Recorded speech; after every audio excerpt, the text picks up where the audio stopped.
A principios del invierno de 1875 fui contratado por la North Pine Timber Company para unirme a sus operaciones estacionales en lo profundo de la taiga septentrional de Alaska. Tenía 27 años, era de naturaleza estudiosa y nunca había empuñado un hacha en mi vida. Mi trabajo no consistía en talar árboles ni transportar troncos, sino en llevar los registros y anotar el rendimiento diario.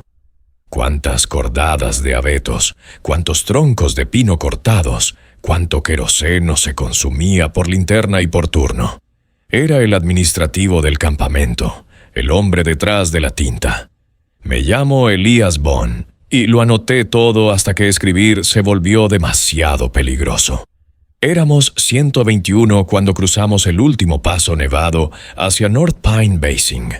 Éramos una mezcla de suecos, finlandeses, escoceses y unos pocos estadounidenses del Medio Oeste, hombres que habían trabajado en ferrocarriles, minas y aserraderos antes de esto, en busca de un salario invernal y la promesa de un trabajo estable, lejos de la política y la pobreza de sus hogares. El viaje nos llevó 9 días en tren y otros 6 a pie a través de valles helados, hasta que los árboles parecieron levantarse como muros, encerrándonos en un mundo hecho de corteza y sombras.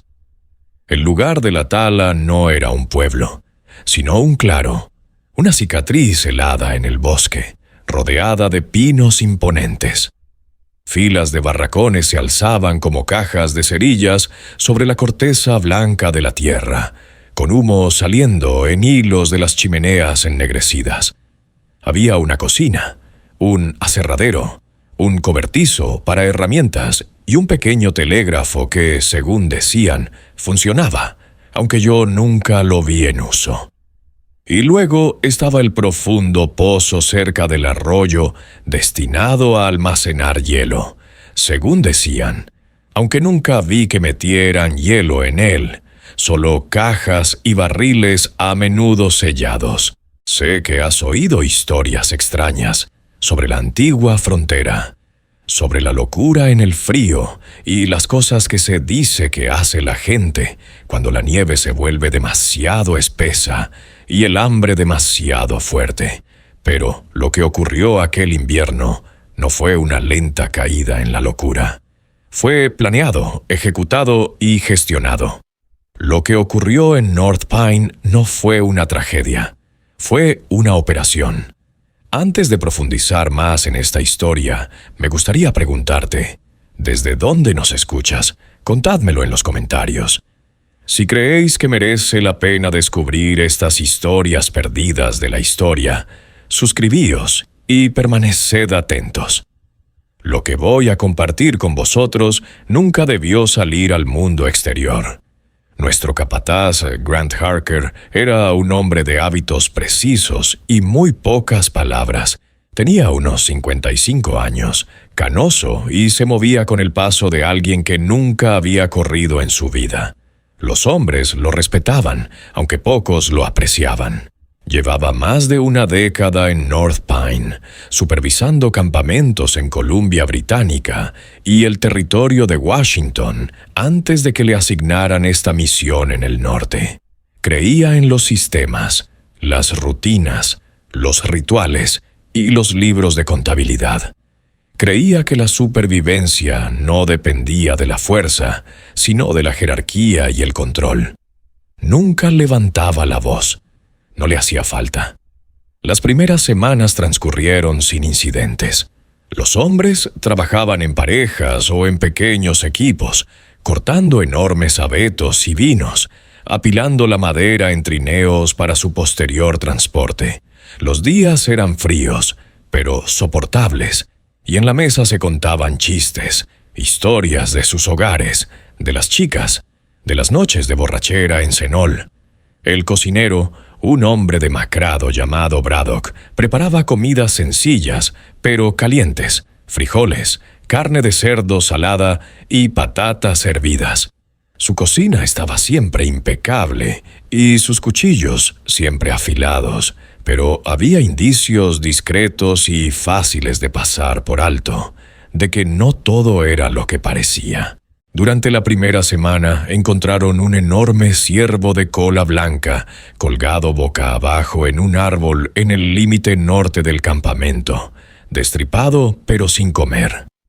Algunos dijeron que era una broma de cazadores, otros dijeron que era una advertencia. Harker mandó quemar el cadáver y no dijo nada más. Luego los suministros comenzaron a escasear antes de lo esperado. Los barriles de harina llegaban medio vacíos.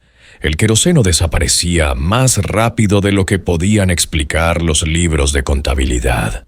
Braddock dejó de servir carne en la tercera semana, culpando a un retraso en la entrega desde el almacén de la empresa. Pedí ver los informes de suministros. Harker dijo que los habían enviado, pero que las líneas telegráficas no eran fiables tan al norte. Me ofrecí a intentar enviarlos manualmente. Me dijo que aún no estábamos desesperados. Aún así, seguí llevando mis libros. Anoté cuando se acabaron las patatas y cuando Breck empezó a servir caldo sin nada dentro.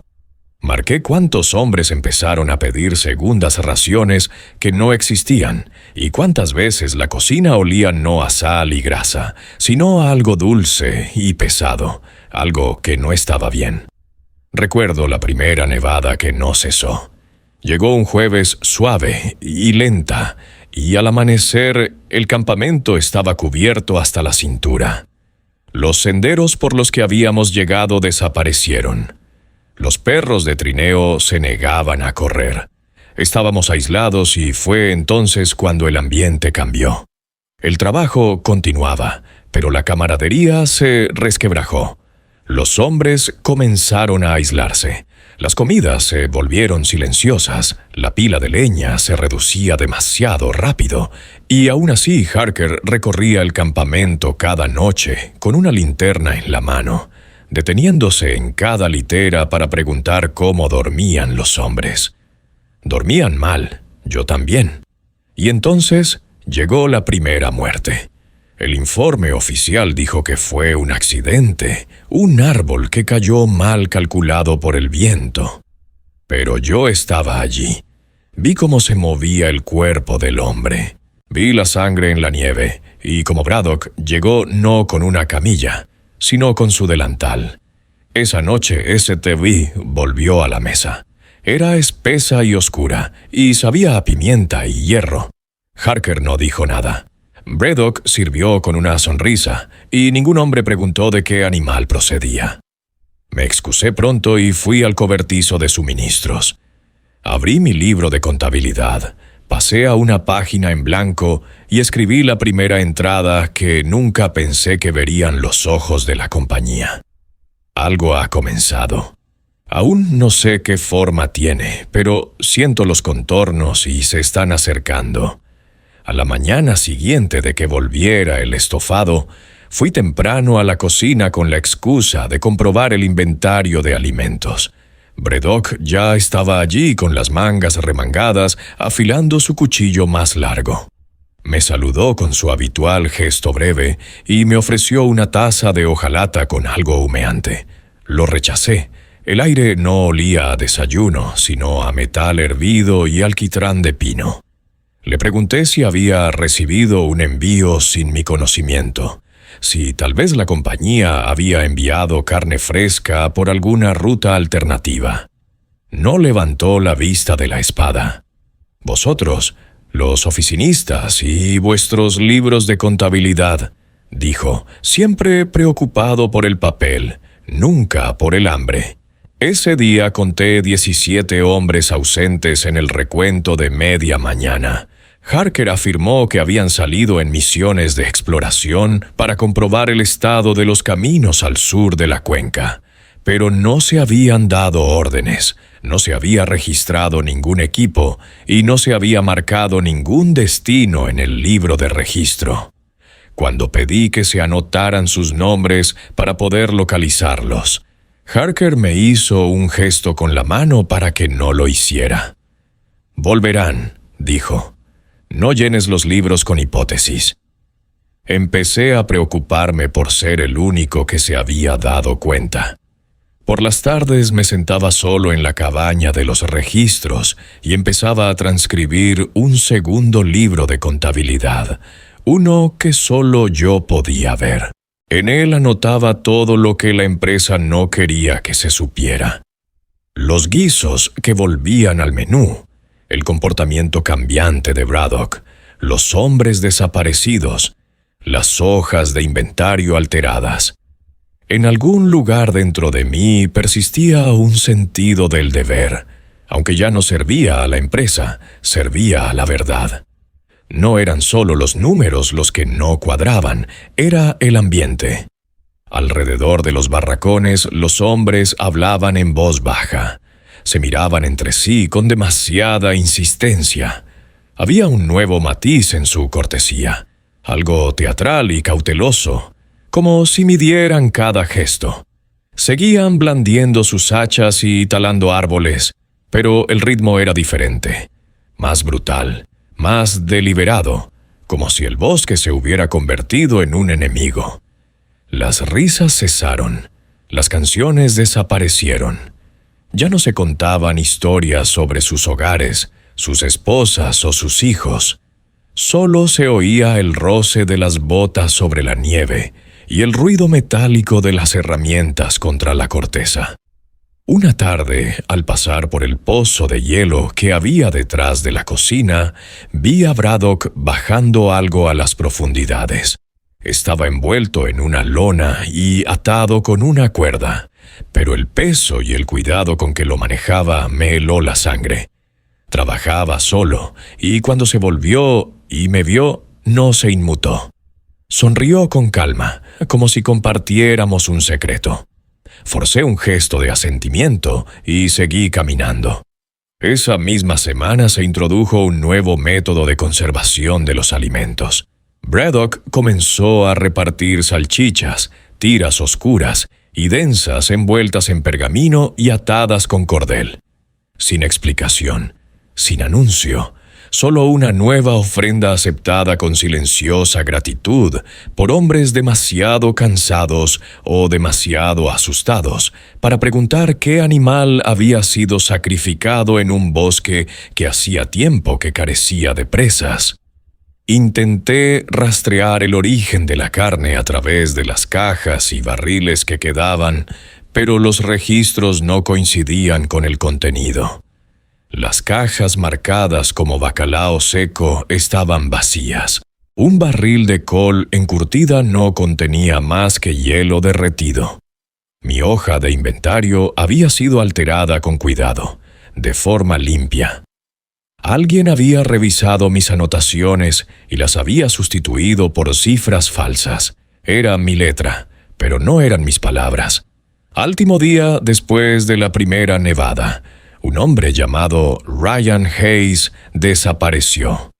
Era uno de los pocos que aún me hablaba con libertad.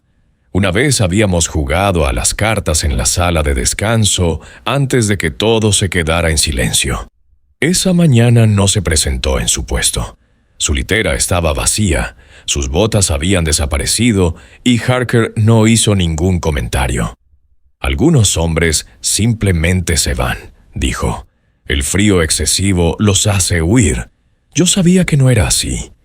Me había cambiado 2 latas de tabaco por papel de escribir la noche anterior. Estaba planeando escribir una carta a su familia. Los hombres que planean escribir cartas no se adentran en la nieve sin ellas. La siguiente comida volvió a incluir salchichas. Dejé de comer carne. Guardé las porciones en una caja escondida debajo del cobertizo de suministros, envolviéndolas en tela encerada y marcando cada una con la fecha en que se sirvió. Aún no sabía qué haría con ellas, pero sabía que las necesitaría. Prueba. Recuento. Patrón. El siguiente nombre que faltaba en la lista era Harvey Knudson, un sueco tranquilo que compartía litera con otros 3.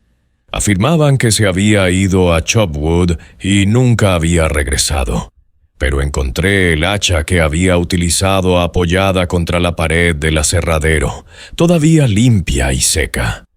Volví a plantearle mis preocupaciones a Harker, eligiendo cuidadosamente mis palabras. No hemos tenido trenes de suministros que salieran, ni mensajes entrantes, y están desapareciendo hombres. Si hay un plan, señor, necesito saberlo para que conste. Me miró fijamente desde el otro lado de su escritorio durante un largo rato antes de hablar. ¿Cree que no estoy al tanto, señor Bond? No, señor, respondí. Asintió lentamente. Entonces también comprenderá que esta orden depende de la confianza. Si empieza a hacer preguntas en voz alta, pondrá nerviosos a los demás y los hombres nerviosos cometen imprudencias. Salí de su despacho con el corazón latiéndome con fuerza. Esa noche soñé con cuchillos repiqueteando contra huesos y cuerdas descendiendo hacia pozos negros. Y cuando desperté, encontré una nota metida en mi libro de contabilidad, una nota que yo no había escrito. Solo decía, cállate, come bien, sé útil. La nota que encontré en mi libro de contabilidad me obsesionó. No solo por lo que decía, sino por lo que insinuaba. Alguien había entrado en mi habitación. Sabía qué libro de contabilidad seguía utilizando para la empresa y había decidido enviarme una advertencia en lugar de una amenaza. No pretendía aterrorizarme. Su objetivo era instruir un empujón desde dentro del sistema. Mantente callado. Come bien. Sigues siendo útil. Sugería que había una lógica detrás de todo esto. Un plan. A la mañana siguiente me levanté antes de que sonara la corneta y salí al claro mientras el campamento aún dormía. El cielo era de un gris suave y la nieve reflejaba una luz apagada que hacía que el mundo pareciera suspendido. En silencio, los árboles se alzaban imponentes, inmóviles. Por el rabillo del ojo vi a Braddock cruzando hacia el foso detrás de la cocina, con el abrigo bien ajustado y arrastrando un trineo. Lo seguí a distancia, pero me detuve en seco cuando vi a Harker salir de detrás del cobertizo de herramientas y reunirse con él allí. Hablaban en voz baja, demasiado lejos para distinguir las palabras, pero su lenguaje corporal era inequívoco. No era una confrontación, sino una coordinación. Harker señaló algo en el libro de contabilidad de Braddock y luego le entregó un trozo de papel doblado. Braddock asintió una vez y se alejó. Esperé hasta que se marcharon y me acerqué al borde del foso. Era más profundo de lo que recordaba. Los lados estaban cubiertos de hielo, pero el fondo ya no estaba congelado. Había manchas oscuras en la nieve, cerca del borde, marcas recientes de arrastre. El olor era débil, terroso, penetrante, con un toque de hierro. Más tarde ese día, me llamaron a la cabaña de Harker para asignarme una nueva tarea. Me dijo que la empresa necesitaba un seguimiento detallado de la productividad de los trabajadores. Recuento de cortes, horas registradas, niveles de desperdicio. Me entregó una lista de nombres. Estos hombres formarán los nuevos equipos principales. Dijo que se les darían raciones extra. A cambio trabajarían turnos más largos. Tú supervisarás la producción. Eché un vistazo a la lista. 12 nombres. Ninguno coincidía con los hombres que habían desaparecido. Y Hudson no levantó la vista. Poco fiable. No forma parte de la nueva estructura. Asentí, cogí el papel y me fui. Esa noche me quedé cerca del barracón mientras los hombres seleccionados se reunían en las dependencias del capataz. No pude oír mucho, pero vi algunas caras.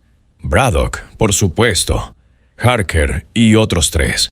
Reconocía a Stennis, un estoico jefe de equipo del cuadrante este, a Corley, el encargado de los suministros que tenía acceso a las cajas de comida, y a Monroe, el supervisor de turno que se encargaba de las patrullas nocturnas. La reunión duró más de 1 hora. Cuando salieron, sus expresiones eran indescifrables. Ninguno de ellos habló.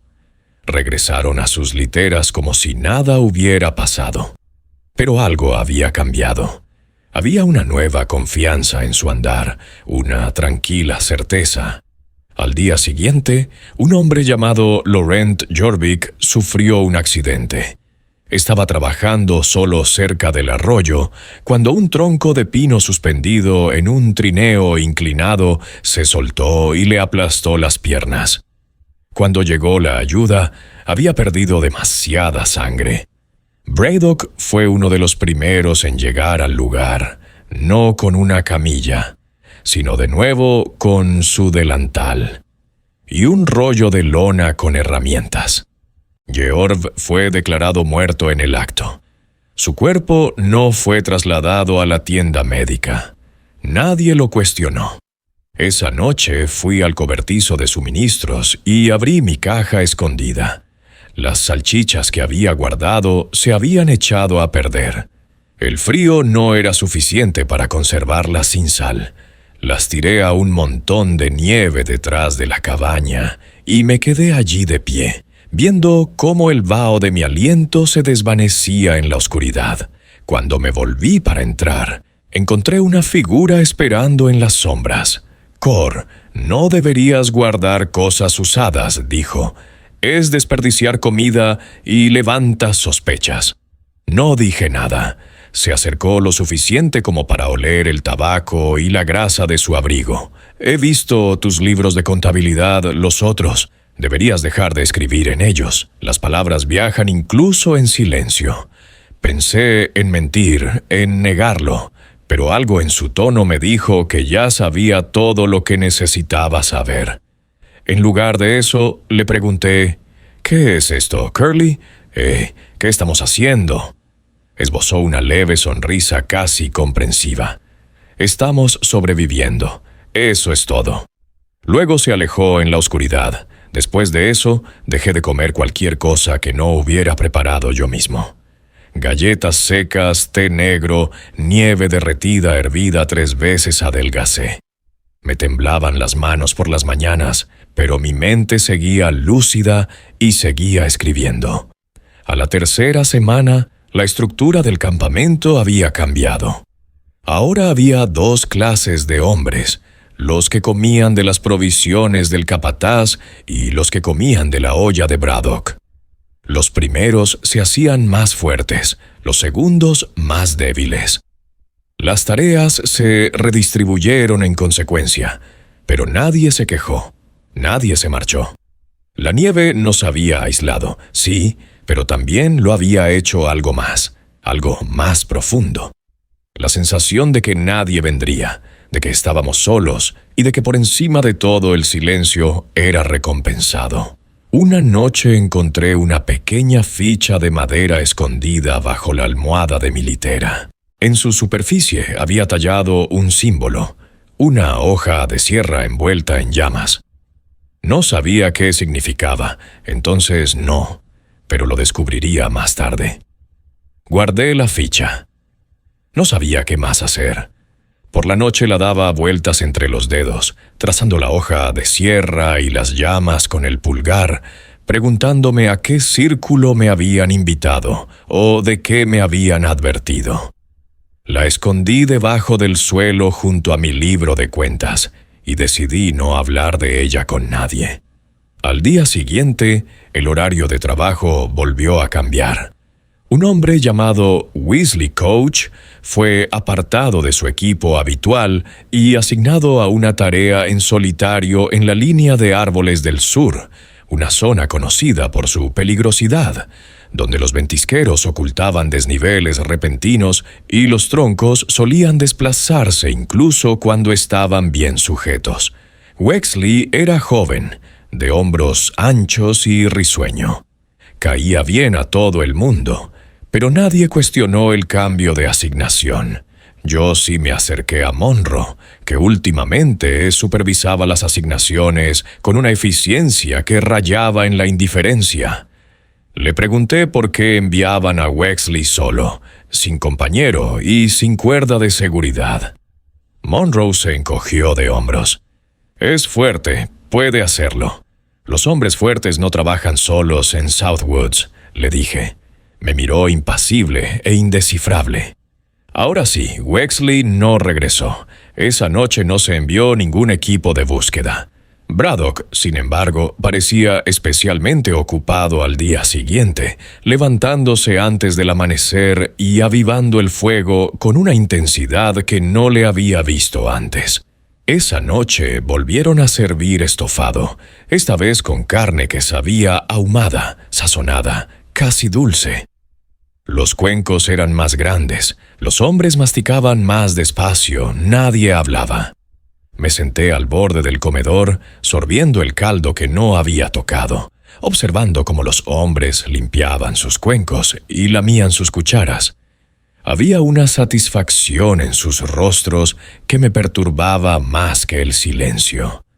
Más tarde volví a mi litera y revisé el suelo. La ficha había desaparecido. No me sorprendió darme cuenta de que me estaban vigilando.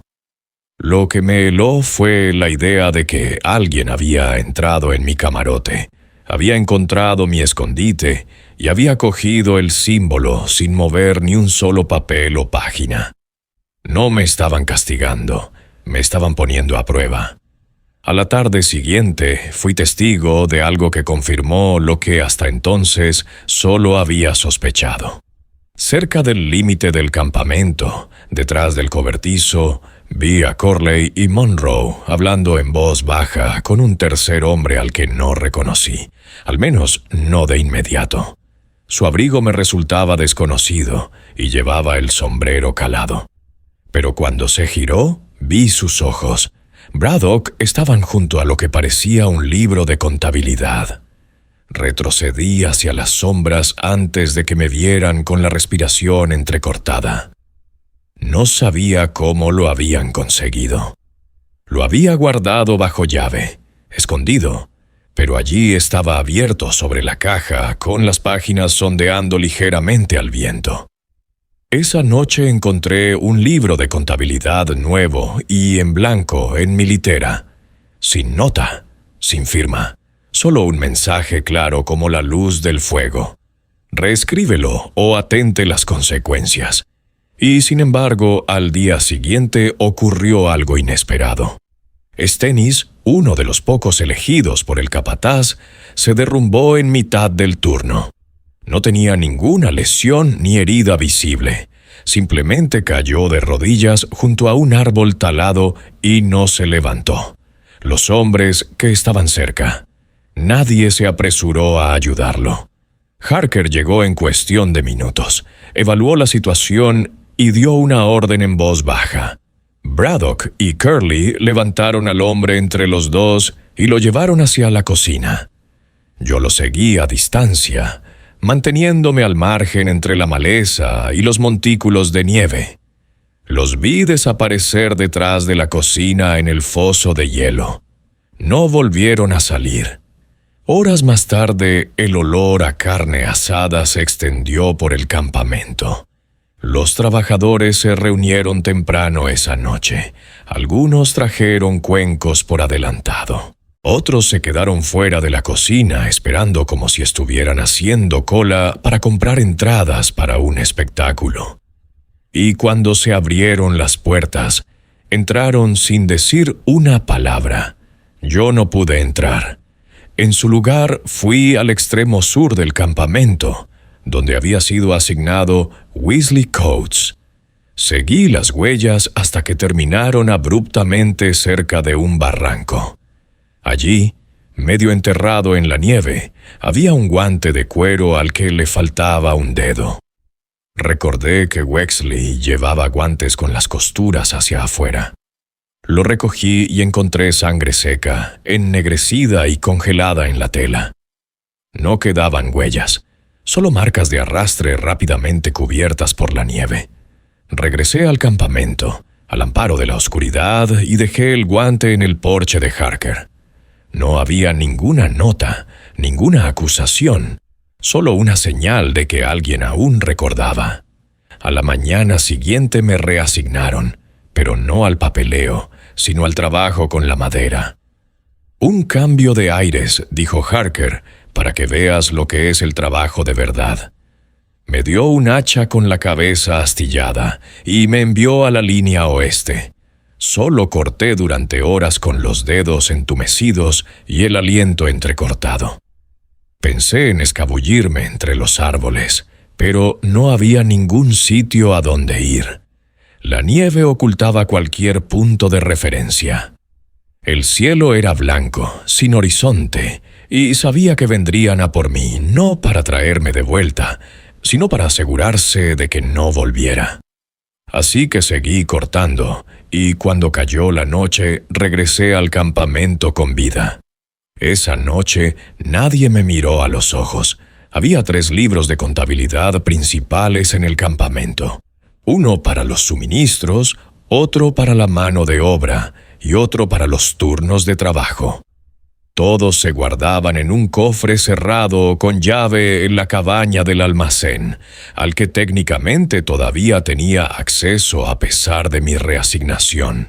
Una noche tarde, con el pretexto de buscar cabezas de hacha de repuesto, abrí el cofre y saqué los libros uno por uno, encendiendo una sola vela para inspeccionarlos. El libro de mano de obra parecía normal. Filas de nombres, salarios, raciones distribuidas.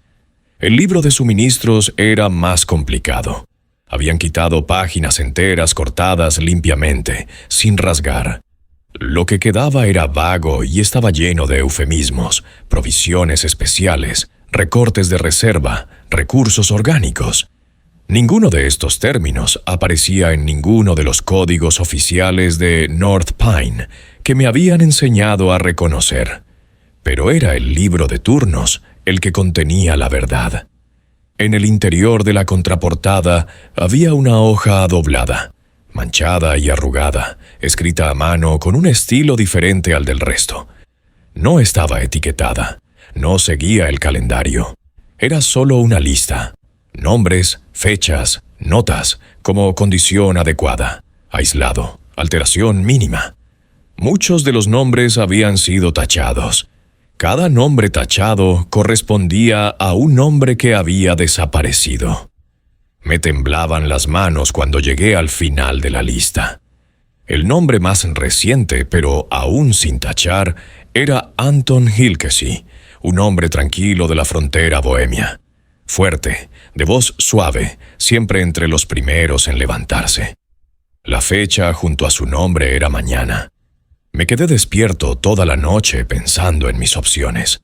Podía avisarle, pero hacerlo me delataría. O podía no hacer nada y mantener la ilusión del silencio.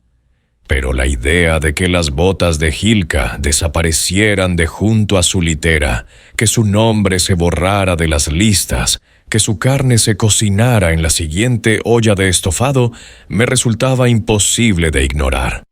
En el desayuno me senté a su lado. Me saludó amablemente, sorprendido.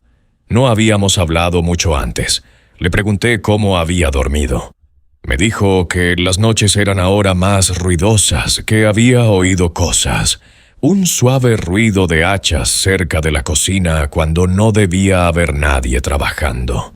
Le dije, con todo el cuidado que pude, que su nombre estaba en una lista. Y que, si valoraba su vida, debía fingir que se lesionaba ese día. Algo leve, un esguince en la muñeca, cualquier cosa que lo mantuviera fuera del horario de trabajo.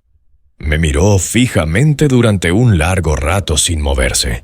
Finalmente dijo, «Tú también estás metido en esto, ¿verdad?» «No», susurré, «pero a mí no me dejan marchar». Él asintió con la cabeza. Eso fue todo. Más tarde, ese mismo día, corrió la voz por el campamento de que Hila se había caído de la plataforma de almacenamiento y se había torcido el tobillo. El momento era demasiado perfecto. Sabía que alguien sospecharía. Esa noche registraron mi cabaña. Había cerrado la puerta con llave, pero no sirvió de nada.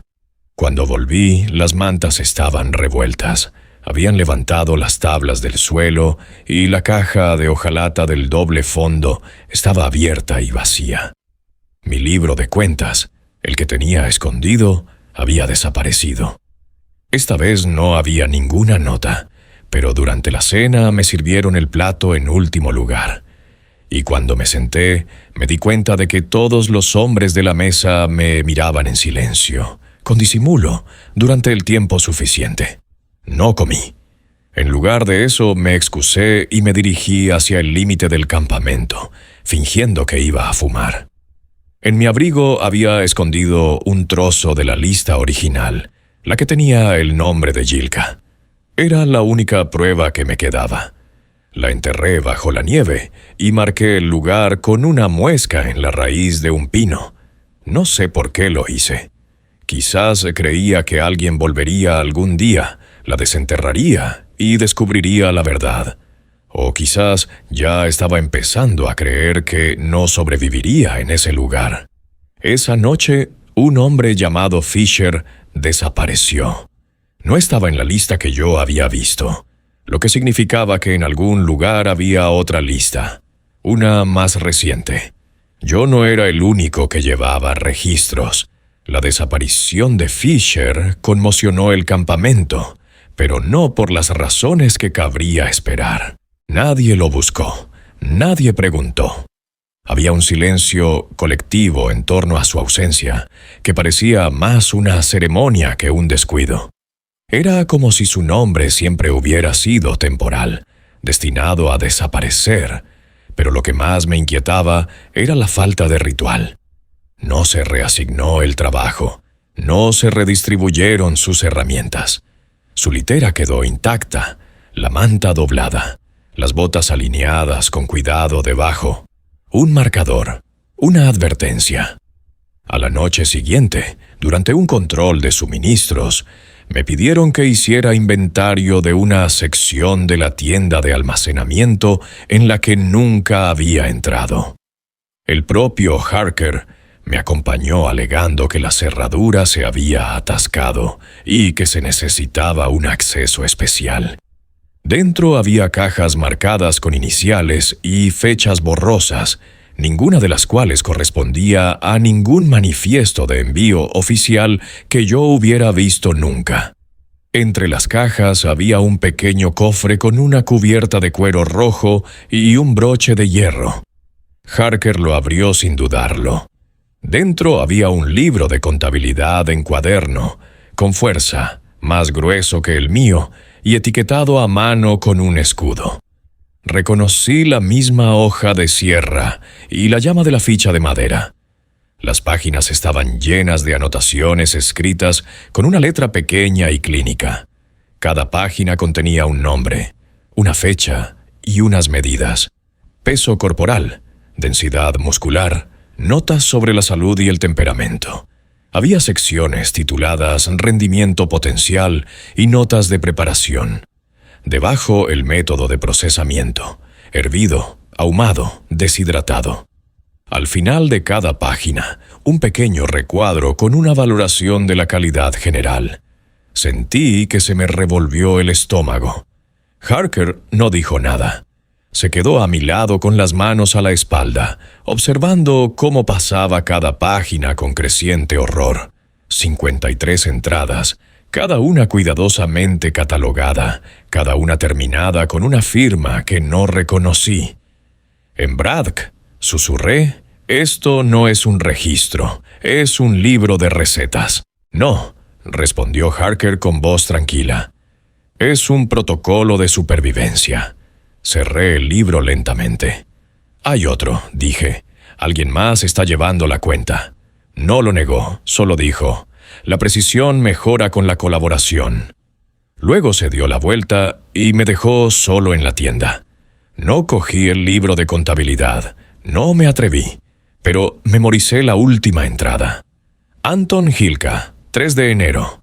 Retenido por lesión. Reevaluar cuando se recupere. Se espera un rendimiento inferior si se produce atrofia. Seguía en la lista, seguía programado. Solo le había ganado tiempo. Esa noche encontré a Hilka al borde del campamento, remojándose el pie en una palangana de hojalata con nieve derretida. Tenía los ojos hundidos. «Anoche vi el fuego», dijo Braddock. «Estaba cociendo algo otra vez. Dudé. No eras tú». Negó con la cabeza. «No, pero era alguien».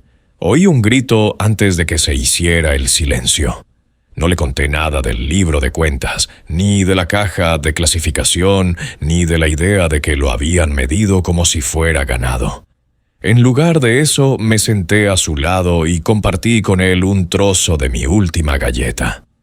«Tenemos que salir de aquí», dijo. «No hay ningún sitio a donde ir. Está el río, está helado. Entonces lo cruzamos». No respondí. Me miró y dijo en voz baja: «¿Has visto los libros, verdad?» «Sí».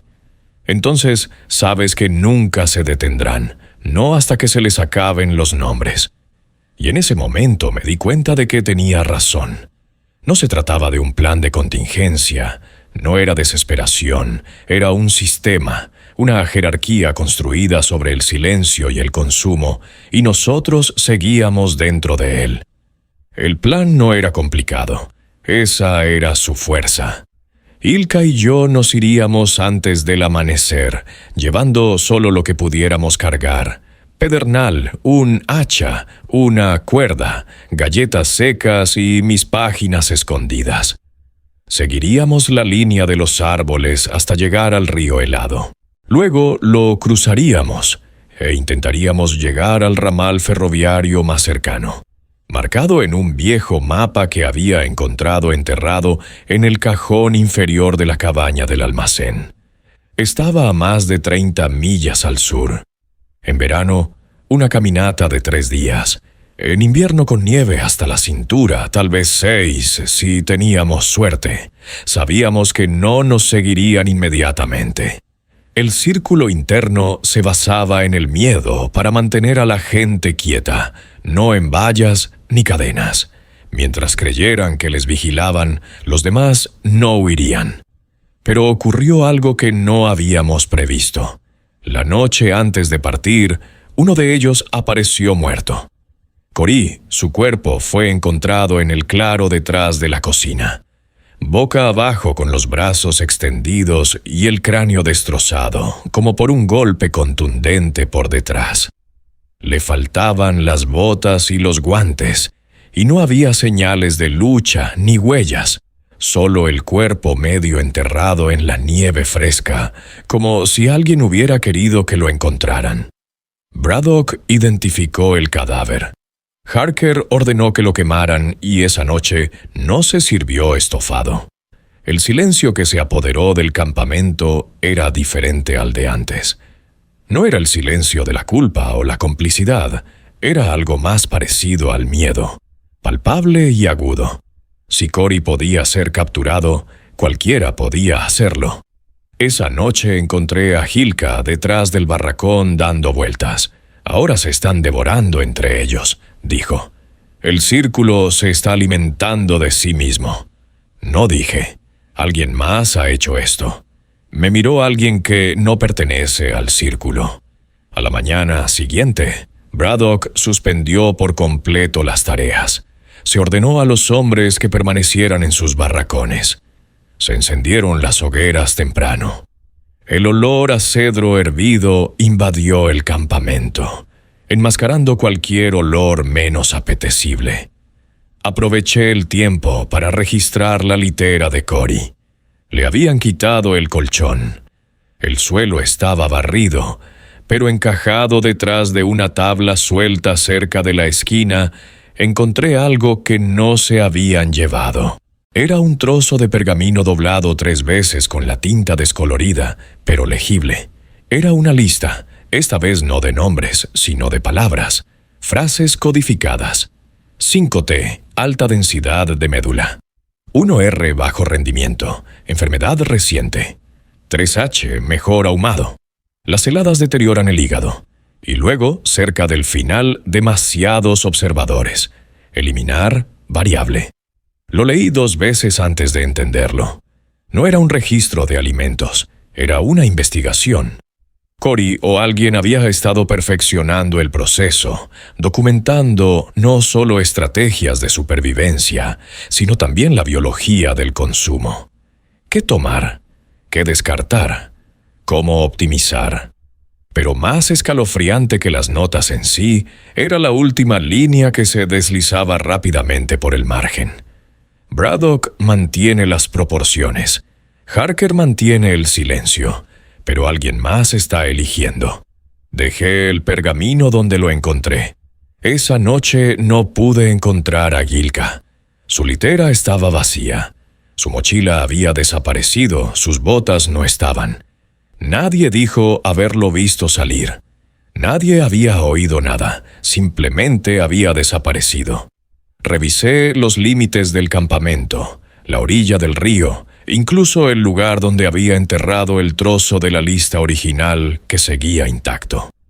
Pero allí, clavada en la corteza, había una sola moneda de madera circular grabada con una hoja de sierra y una llama. Se había llevado el plan consigo o alguien se lo había quitado. En cualquier caso, volvía a estar solo. La cocina siempre se cerraba con llave al anochecer, pero había pasado suficientes noches cerca, observando desde las sombras, como para saber que Braddock rara vez cerraba la ventana lateral. Daba a un matorral de abetos negros al que nadie se atrevía a entrar, demasiado denso para talar y demasiado húmedo para quemar. Esa noche, mientras el resto del campamento seguía con sus silenciosas rutinas, salí a hurtadillas por la parte trasera de mi cabaña. Di un amplio rodeo y me acerqué a la cocina por detrás. La nieve se había ablandado lo suficiente como para ocultar mis pasos. Llegué a la ventana, la abrí con cuidado y me metí dentro. La cocina estaba más fría de lo que esperaba. El fuego estaba casi apagado. Las sartenes colgaban en filas ordenadas, cuchillos, sierras para huesos, raspadores, todos pulidos hasta brillar. La habitación olía ligeramente a clavo, vinagre y algo metálico. A primera vista, todo parecía en orden. Entonces encontré el cajón. Estaba en la parte inferior de la mesa central del carnicero, al ras de la madera. Nunca lo había visto antes. No tenía tirador, solo una ranura poco profunda. Lo abrí con cuidado, centímetro a centímetro. Dentro había dos objetos: un libro encuadernado en cuero y una pila de fichas atadas con cordel. Primero saqué las fichas. Cada una tenía un número seguido de unas iniciales y una serie de fechas. Algunas incluían breves notas: congelación temprana, descartar los pies, rango de edad ideal, carne preadobada, ablandar, médula. Las dejé a un lado y abrí el libro. Era peor de lo que imaginaba. No era un libro de contabilidad, era un sistema. Braddock había creado toda una taxonomía, no solo de cuerpos, sino de tipos de personalidad, perfiles. Había dividido a los hombres en categorías según su fuerza, sus vínculos sociales, la probabilidad de que los echaran de menos, su capacidad de resistencia y su adaptabilidad. Las páginas estaban marcadas con iniciales. Reconocí la F de aprobado por el capataz, la P de potencial y la X de exceso. Algunas páginas incluían bocetos, diagramas musculares y gráficos que mostraban los índices de rendimiento. Otras incluían evaluaciones de comportamiento, cómo respondía cada hombre al miedo, al frío y al hambre, y al final había una página que no esperaba encontrar. Elías Cintos, subrayado. Junto a mi nombre había 3 columnas. Una titulada Observador, otra titulada Aún no cumple y la tercera Posible sustituto. ¿Sustituto de qué? Aún no lo sabía. Pasé a las últimas entradas con la esperanza de encontrar el nombre de Gilka. En cambio, encontré algo peor. Un símbolo dibujado a mano en 2 páginas. Un círculo de figuras de pie con una en el centro atada con cuerdas. Por encima había una palabra que no había visto antes, ni en inglés, ni en alemán, ni en ningún idioma que reconociera un término inventado. Junto al dibujo había una fecha, 10 de enero, dentro de 4 días y una sola nota, la primera prueba real. Me quedé paralizado con los libros aún en las manos. Entonces oí un ruido. No era una puerta ni pasos, sino una respiración lenta y entrecortada que provenía de debajo del suelo. Me agaché. Avancé con cuidado hacia la despensa trasera y abrí la trampilla que siempre había supuesto que daba a un sótano. Lo primero que me golpeó fue el olor, moho, lonas húmedas y algo agrio. Bajé. El espacio era bajo y solo estaba iluminado por una lámpara de aceite que colgaba de un gancho. Había cajas alineadas contra las paredes. La mayoría estaban selladas, pero una estaba abierta. Dentro, bajo una fina manta de lana, estaba Hilka, viva a duras penas. Tenía la piel pálida y los labios agrietados. Le habían atado las muñecas, pero abrió los ojos cuando me vio. Intentó hablar, pero no le salió ningún sonido. Le quité la manta. Estaba más delgado, mucho más delgado. Busqué mi cuchillo para cortar las cuerdas, pero un ruido me detuvo en seco. Se había abierto la puerta de la cocina. Se oían 2 pares de botas. La voz de Braddock, tranquila y deliberada. «Aún no está listo», dijo. «Déjalo cocerse un poco más». La trampilla se cerró con un suave golpe sobre mi cabeza. La oscuridad se apoderó de mí y me di cuenta de que no había salvado a Hilka. Me uní a él. La trampilla se cerró sobre nosotros con un sonido tan suave que parecía misericordioso. Pero en ese momento era una sentencia de muerte. Los ojos de Hilka se agrandaron cuando la luz desapareció y pude sentir que su respiración se volvía superficial. El silencio en ese sótano era como un segundo peso, más pesado que las cuerdas que lo ataban, más pesado que el frío. Trabajé rápidamente cortando las ataduras con mi cuchillo, susurrando las pocas palabras de consuelo que podía ofrecerle. Él no habló, pero asintió con la cabeza, con movimientos lentos, como si cada gesto le costara más de lo que podía permitirse. La caja en la que nos habían guardado ya no tenía tapa. Quizás no la habían necesitado. Quizás pensaban que nadie volvería a bajar. Encontré una caja de tubérculos medio congelados, escondida detrás de una caja marcada como legumbres secas. Le di a Hilka trozos de nabo y le froté los labios con nieve para rehidratarlo. Pasaron los minutos, quizá una hora. La lámpara de aceite que había sobre nosotros parpadeó y finalmente se apagó, dejándonos en completa oscuridad.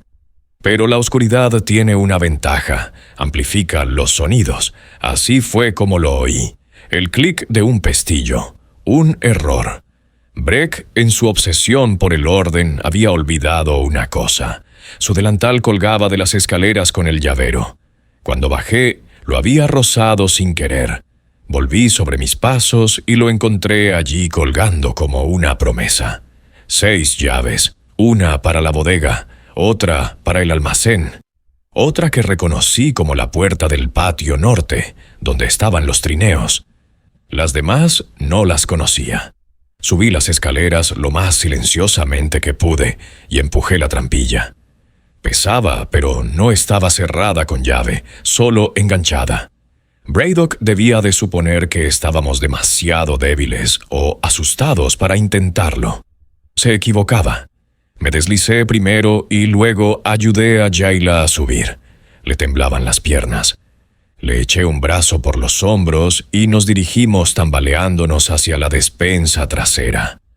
Desde allí, una puerta estrecha daba al almacén contiguo, un lugar al que nunca me habían dejado entrar. Entramos y cerramos la puerta detrás de nosotros.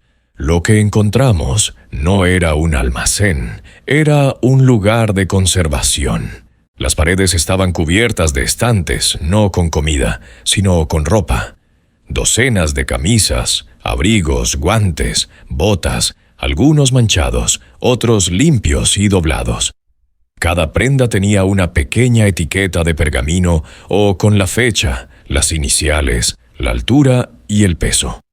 Eran los restos de los desaparecidos.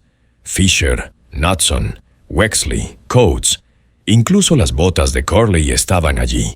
Y luego, apilados ordenadamente en una esquina, estaban los libros de contabilidad. No eran los de Braddock ni los míos, eran nuevos. Abrí el libro de arriba. La primera página tenía un solo título: Secuencia de selección 10 de enero. A continuación había una lista de nombres, no solo uno, no solo Hila, no solo yo. Había 13. Cada nombre iba seguido de una categoría. Porción final, candidato a fumar, reservado para demostración. Demostración. Hila susurró la palabra antes que yo. Pasamos las páginas. Cada nombre tenía un perfil, notas sobre su estado. ¿Cómo podrían responder al confinamiento? Probabilidad de resistencia. No éramos los únicos destinados al foso. No se trataba de sobrevivir, era un espectáculo, un mensaje, tal vez una consolidación del poder o algo peor. El campo ya no se alimentaba solo de los más débiles. Estaba haciendo alarde de su control, eligiendo a las personas, no por su debilidad, sino por su visibilidad. Hila me agarró de la manga. «Tenemos que quemarlo», dijo todo. Pero yo negué con la cabeza. «Todavía no». Pasé a la última página. Allí, escrito con letra apresurada, había una nota final. Los que lo saben deben ser eliminados antes del día 10. Bond está vigilando. Hila es inestable. Elías debe ser procesado pronto si la interferencia continúa. Procesado. Me quedé mirando la palabra hasta que se borró. Ya habíamos cruzado el umbral del secreto. Ahora éramos un lastre para su orden, y no habría más advertencias ni más notas. Metí el libro de contabilidad en mi abrigo. Hila cogió el llavero. Salimos por la puerta lateral y nos adentramos en la nieve con los pasos amortiguados por el viento que se levantaba. No corrimos. Todavía no. Nos quedaba una cosa por hacer antes de escapar. El viento de aquella noche no traía olor a humo ni rastro de comida. El campamento estaba tan tranquilo que parecía más desierto que en reposo. La nieve había suavizado los bordes de todos los caminos, todos los edificios, todas las huellas, hasta que todo el claro parecía una página en blanco que alguien había empezado a escribir y luego abandonado. Y yo avanzamos al amparo de la oscuridad, agachándonos entre los barracones y los cobertizos, siguiendo los estrechos callejones que se formaban entre las construcciones. La cabaña del capataz se encontraba en el extremo más alejado del campamento, ligeramente elevada sobre las demás, con un porche delantero construido con madera más resistente y las ventanas siempre cubiertas con cortinas. Llegamos sin incidentes. La cerradura se dio ante las llaves de Braddock. Dentro olía aceite de cedro y polvo. En el centro había un escritorio limpio y ordenado, con papeles apilados y un tintero tapado. Junto al escritorio había un armario con varios cajones. Nos movimos con rapidez y en silencio. El primer cajón contenía los horarios de trabajo. El segundo, facturas de suministros, la mayoría falsificadas o alteradas. Pero el tercer cajón, más bajo y profundo, contenía algo más. Telegramas escritos a mano, sellados, fechados y nunca enviados. Eché un vistazo al primero. Fechado más de 5 semanas antes. Solicito reabastecimiento inmediato. Las condiciones se están deteriorando. Hemos perdido a 5 hombres. La moral del campamento está decayendo. Otro más. Las lesiones aumentan. La caza escasea. Consideren una retirada de emergencia y luego otra con fecha de unos días antes de que desapareciera el primer hombre. Nos espera el tren de suministros antes de febrero. Aconsejar preparación para un aislamiento prolongado. Considerar medidas de reducción. La última tenía fecha de solo una semana antes. Todo estable, producción constante, no se requiere intervención. No estaba firmada por Harker, sino por alguien de la sede central de la empresa, un hombre que no reconocí. Hila levantó otro papel más fino y amarillento. Transmisión retrasada. Órdenes directas de la oficina central. Observación en curso. Me miró. Lo sabían. Susurró. Asentí.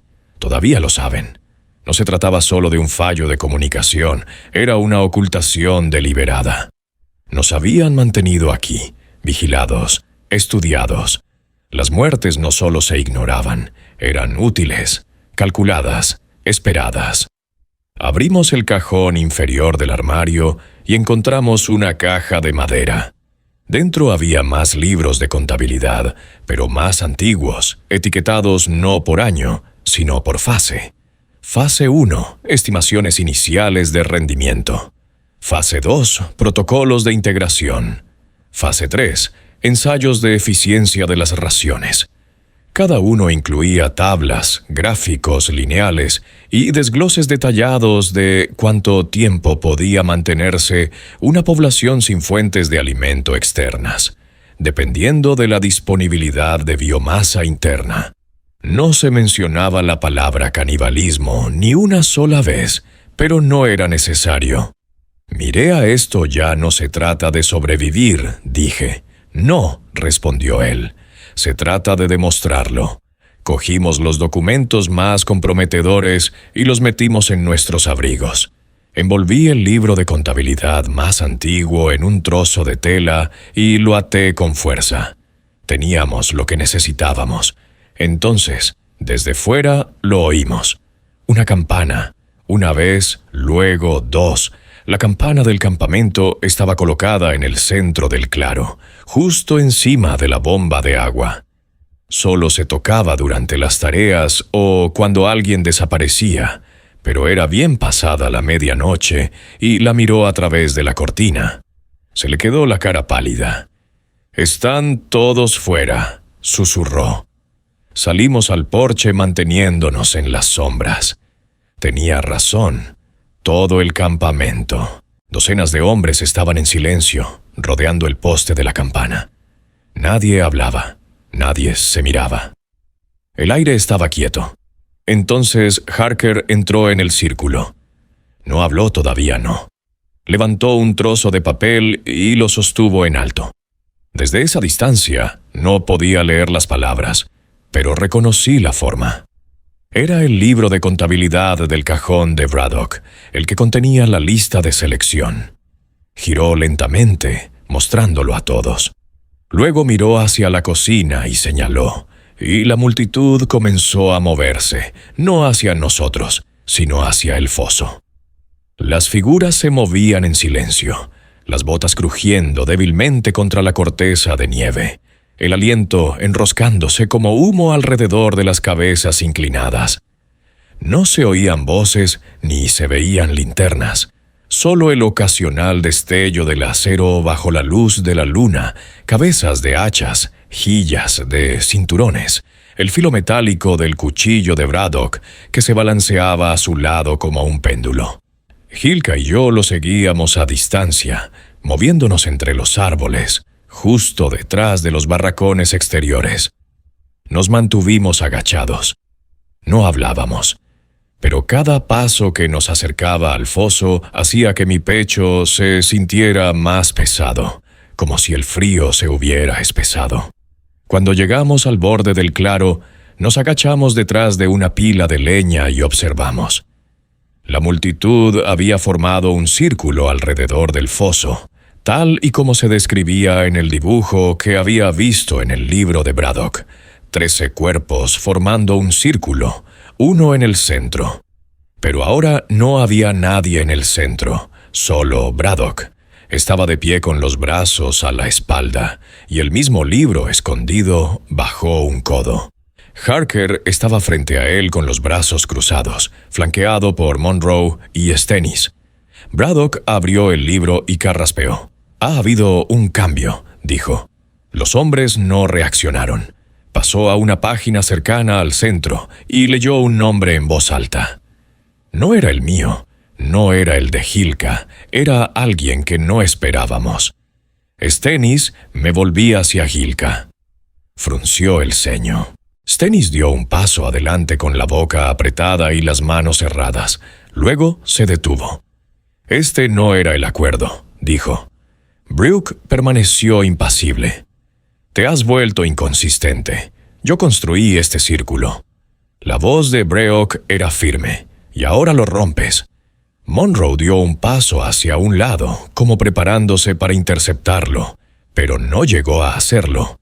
Desde el borde de la multitud se acercaron 3 hombres cuyos rostros solo reconocí vagamente.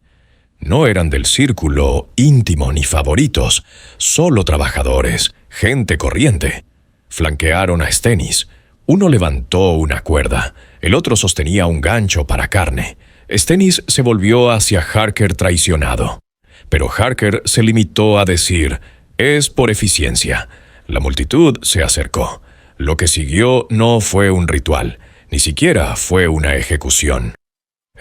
Fue un ensayo limpio, mecánico. Cuando el cuerpo fue bajado al foso, nadie lloró, nadie se inmutó. Entonces volvió al libro y leyó el siguiente nombre. Elias Bond. Me quedé paralizado. Nadie se movió. Braddock levantó la vista. «Ausente», dijo, «marcarlo para recuperar». Luego leyó un segundo nombre. «Hila, ausente», repitió, «marcarlo para recuperar». Harker dio un paso adelante. Ajustar la secuencia, elevar a los sustitutos. Brooke asintió y garabateó algo en los márgenes. Luego dijo un tercer nombre, Monroe. Esta vez la multitud se agitó. Incluso Hilka inhaló bruscamente a mi lado. Monroe parpadeó. «¿Qué es esto?» «¿Has dejado de informar de las entradas?», dijo Braddock. «Faltan 3 comidas, 2 raciones desaparecidas la semana pasada. Has incumplido el protocolo». Monroe dio un paso atrás, llevando instintivamente la mano al hacha que llevaba en el cinturón. Pero Harker no lo detuvo. Se dio la vuelta y esa fue la señal. Se llevaron a Monroe de la misma manera y la susurró. «Se está desmoronando». No dije. Alguien está cambiando las reglas. Retrocedimos lentamente fuera de la línea de árboles mientras la multitud se dispersaba. No hubo ningún anuncio, ninguna conclusión.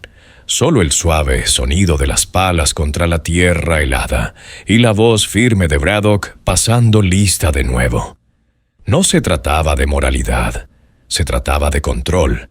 Pero ahora incluso el control era incierto, porque si los nombres podían cambiar, también podía cambiar el resultado. No dormimos, apenas nos detuvimos lo suficiente para respirar.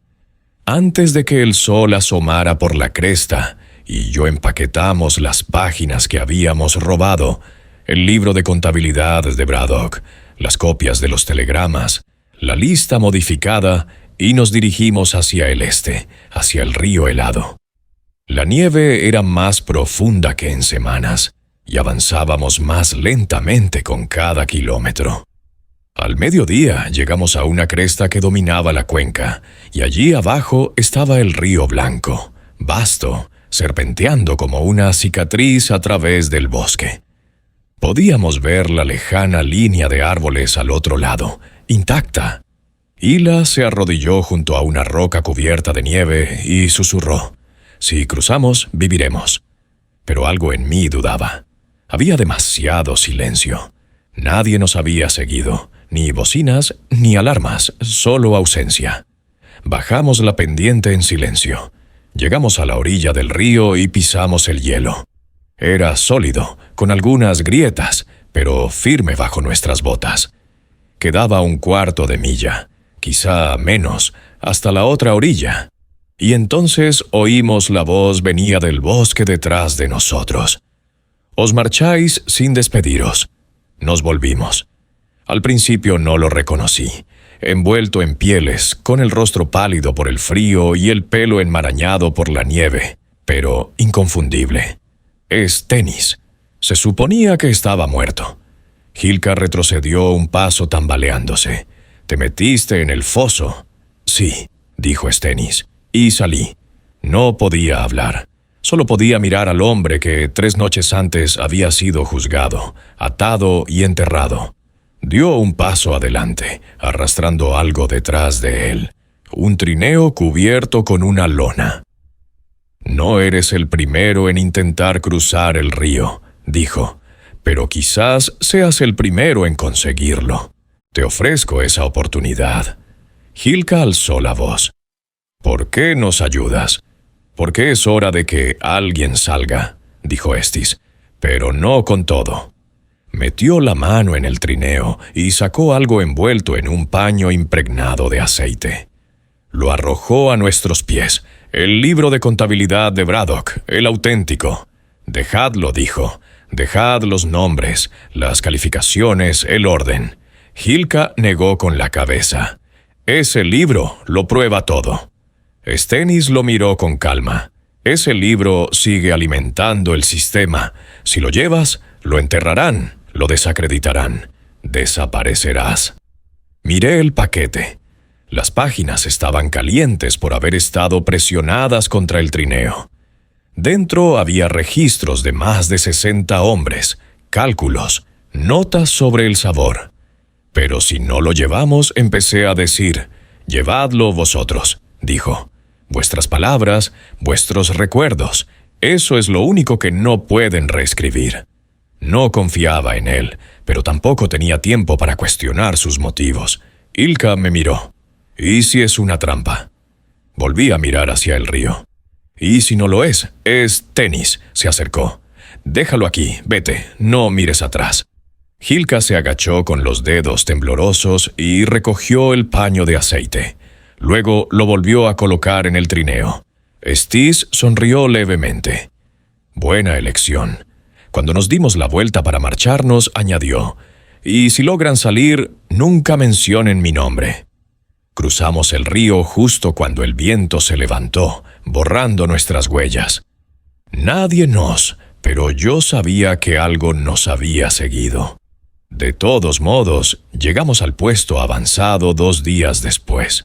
Se encontraba en lo bajo del valle, encostrado contra la colina como un pulmón colapsado, medio enterrado en la nieve, con el techo hundido y la chimenea partida. Un letrero se inclinaba torcido a la entrada, con letras descoloridas, aún visibles, bajo una capa de escarcha. Estación Pine 4C, fundada en 1872. No había señales de vida, ni humo, ni huellas, solo silencio y el sonido del viento peinando los pinos. Dentro la estación era un esqueleto con equipos oxidados, cajas rotas y un escritorio al que le faltaban los cajones. En una pared, bajo capas de viejos avisos y papel desmoronado, había algo inesperado. Un tablero pintado a mano clavado en los troncos. Tenía 12 nombres. Cada nombre correspondía a un campamento madero. Algunos los había oído antes, otros no. Junto a cada nombre había un pequeño símbolo. La mayoría estaban tachados. Solo 2 permanecían intactos, North Pine y otro Stonehook. Me acerqué. Junto a los nombres tallados directamente en la madera había un símbolo extraño. Un círculo con 3 barras verticales en su interior. Lo había visto antes en la última página del libro de contabilidad de Braddock, el que marcaba la primera prueba real. Hilka tocó la madera. No fuimos solo nosotros. No dije, fuimos una prueba, una de muchas. Al otro lado de la habitación, una caja metálica oxidada colgaba abierta de la pared. Dentro había un receptor de telégrafos roto. Los cables estaban deshilachados, no había electricidad. Pulsé la tecla, no funcionaba. Hilka se sentó agotado. Incluso si llegamos al siguiente pueblo, ¿quién nos creerá? Me senté a su lado. Nadie, a menos que les mostremos algo real, pero dejamos el libro. Quizás esa era la única forma de llegar hasta aquí. Afuera, el viento volvió a levantarse. Los árboles gemían. Pasamos la noche en silencio, acurrucados bajo mantas rotas, escuchando sonidos que no podíamos identificar. Y a la luz de la madrugada volví a la pared con los nombres y dejé mi propia marca. Debajo de North Pine tallé una cruz. Debajo de Stonehook tallé un signo de interrogación. Partimos de nuevo al amanecer. Pero ahora no solo estábamos escapando, estábamos buscando lo que vendría después. Llegamos a la carretera de montaña justo antes del mediodía. Atravesaba el puerto en una línea sinuosa, medio enterrada bajo la nieve. Vieja y avalanchas recientes, pero seguía siendo una carretera construida por el hombre que seguía llevando a algún sitio. Hilka se había vuelto más callado. Ya no preguntaba cuánto faltaba ni miraba el mapa.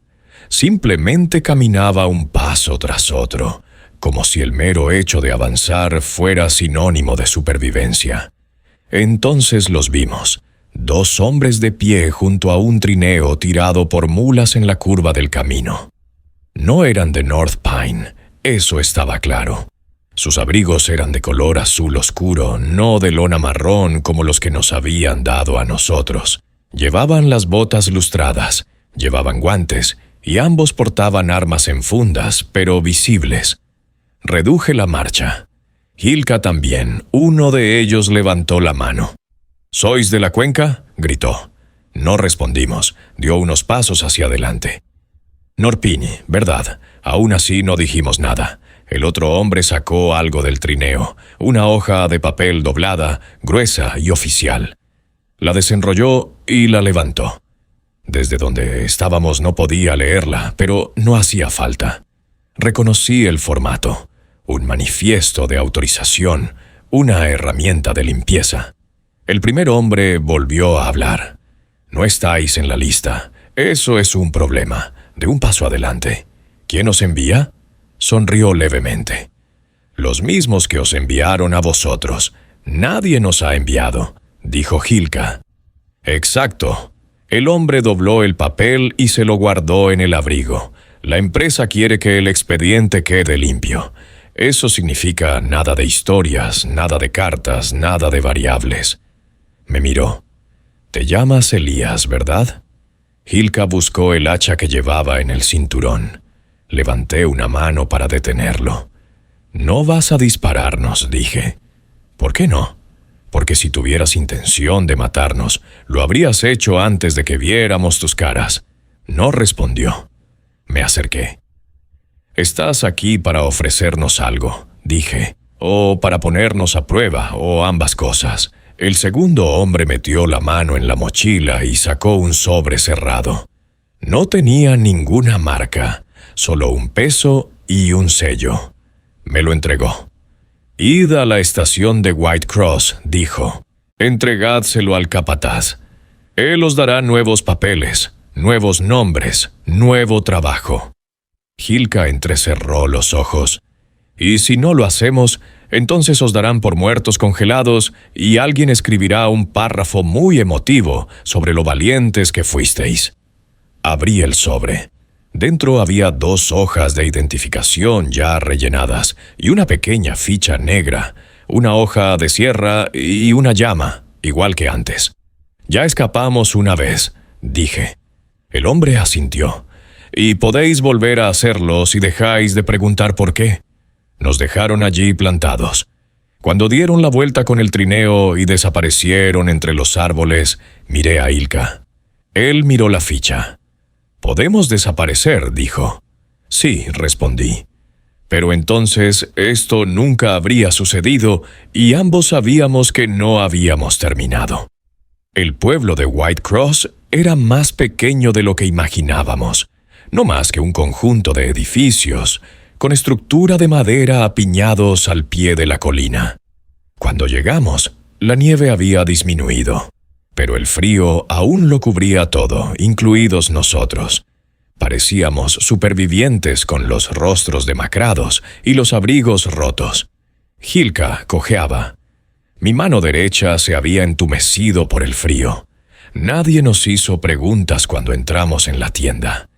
Nadie nos preguntó quiénes éramos. Quizás allí la mayoría de los hombres huían de algo. Alquilamos una habitación encima de la oficina de correos con el poco dinero que tenía escondido en la bota. Billetes medio congelados, húmedos y arrugados. Esa noche nos sentamos uno frente al otro en silencio. El sobre con los nuevos nombres permaneció cerrado entre nosotros. «¿Y si nos están vigilando?», preguntó Hilka. «¿Lo están?», respondí. «Entonces, ¿por qué seguimos vivos?». No respondí. En lugar de eso, metí la mano en la mochila y saqué el delgado cuaderno negro que había traído de North Pine. No era el libro de contabilidad de la empresa, ni el de Bradex, era mío. Y empecé a escribir no números, ni nombres, recuerdos. Lo escribí todo. Cada fosos, cada lista, cada ausencia, cada mentira. Escribí hasta que mis dedos sangraron a través de la piel agrietada. Cuando terminé, arranqué las páginas.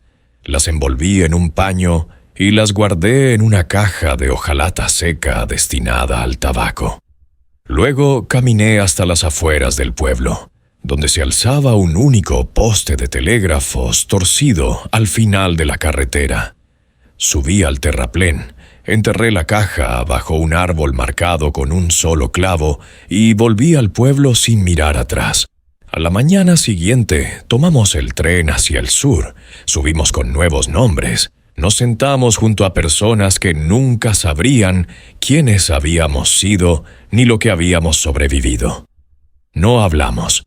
Contemplamos el bosque que se extendía ante nosotros, kilómetros y kilómetros de pinos, silenciosos, infinitos, y vivimos. Años más tarde, en 1911, un investigador federal que investigaba irregularidades financieras en Union Rail Holdings se topó con un conjunto de documentos sellados, marcados como incumplimiento de la normativa forestal, fase 3. Dentro había un único expediente etiquetado como North Pine Basin, 1875, pero lo que más inquietó al investigador no fue el archivo en sí, sino lo que lo acompañaba. Una caja de hoja lata desgastada con docenas de páginas escritas a mano y firmadas con las iniciales EVI. Ninguno de los directivos de la empresa pudo explicar de dónde procedía. El archivo fue sellado de nuevo. La investigación se cerró, pero una copia de esas páginas, una sola copia, se filtró a un periodista local de Anchorage. Nunca las publicó, pero las conservó. Y cuando murió, su hija se las pasó a una historiadora regional llamada Margaret Albright. Su ensayo Camp Season and the Math of Flesh, Elemento 17 y las matemáticas de la carne, se publicó en una pequeña revista académica en 1958. Pocos lo leyeron, menos aún lo creyeron, pero todavía existe una copia en el archivo de una biblioteca archivada bajo el título Fronteras en disputa, migración interna en la década de 1870. Contiene una cita que reconozco porque la escribí yo. Y sobrevivir significa callar.